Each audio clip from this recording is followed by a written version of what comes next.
ሰላም ለዝክረ ስምኪ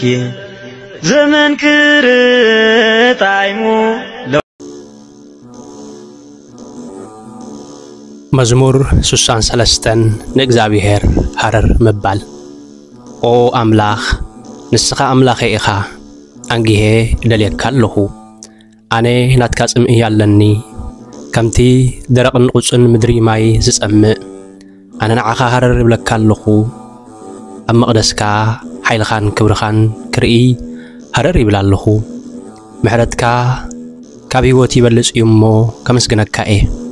ብህይወተይ ክሳዕ ዘለኹ ከመስግነካ እየ ኣእዳወይ ናባኻ ልዒለ ክጽልእ እየ ነፍሰይ ከም ብስብሕን ኣንጉዕን ትጸግብ ኣነ ኸኣ ብመዝሙር እልልታ ከመስግነካ እየ ኣብ ምድቃሰይ ከለኹ ዝክረካ ለይቲ ብምልእታ ብዛዕባኻ እናነቓሕኩ ይሓስብ ከመይ ረዳእየይ ንስኻ ኢኻ ኣብ ትሕቲ ጽላል ኣኽናፍካ ኾይነ ድማ ብሓጐስ ዝምረልካ ኣነ ናባኻ እሕቈፍ ንስኻ ኸኣ ብየማነይቲ ኢድካ ትድግፈኒ እቶም ንዓይ ክቐትሉኒ ዝደልዩ ግና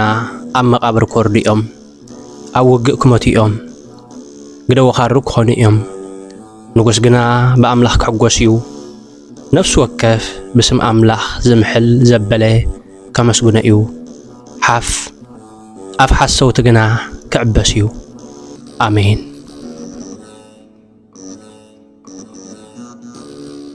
ሰላም ለዝክረ ስምኪ ዘመን ክርጣይሙ